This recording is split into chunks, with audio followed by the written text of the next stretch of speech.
गीता तथा उपनिषद के अनुसार मनुष्य अनादि और शाश्वत है, क्योंकि वो आत्मा है।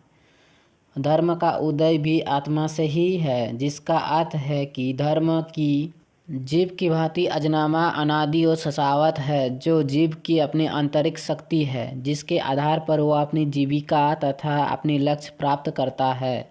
जीविका का अर्थ रोटी, कपड़ा और मकान ही है। आपूर्ति मनुष्य का सामाजिक, शैक्षणिक, आध्यात्मिक आदि का विकास होता है तथा उसका लक्ष्य मोक्ष अथवा प्रभु प्राप्ति है। महापुरुषों का यही अनुभव है। तात्पर्य यह है कि मनुष्यों की शारीरिक, मानसिक तथा आध्यात्मिक क्षमता ही मनुष्य का धर्म है, अर्थात ऐसा पुरुषार्थ जो शरीर, मन तथा आत्मा के विकास, शांति और मोक्ष के लिए उचित तथा श्रेष्ठ है, वही धर्म है।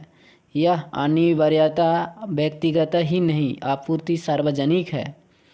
इसका अर्थ है कि मनुष्य द्वारा दूसरे के साथ ऐसा व्यवहार ना करना जो वो अपने साथ नहीं करता, या दूसरों शब्दों में ये अपने और दूसरे में कोई अंतर न बताते हुए निरंतर तथा सर्वत्र उदासीन और निष्पक्ष रहना। धर्म का क्षेत्र मनुष्य जाति तक ही सीमित नहीं है, यह एक सर्वव्यापक सत्य है।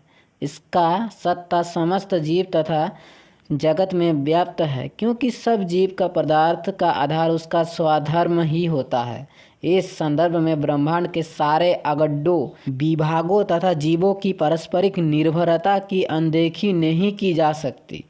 कंकर से लेकर आकाश तक और कीट पतंग से लेकर देवताओं तक यह सृष्टि तथा प्रकृति में सूत्र में मानवों की भांति माला से गूंथी हुई है, क्योंकि इसका स्रोत, आधार, आश्रय तथा गंतव्य एक अर्थात ब्रह्मा ही है। जीवन का आधार कर्म ही है। कोई भी मनुष्य कर्म के बिना नहीं रह सकता, वो चाहे स्थूल कर्म हो या विचार अंत।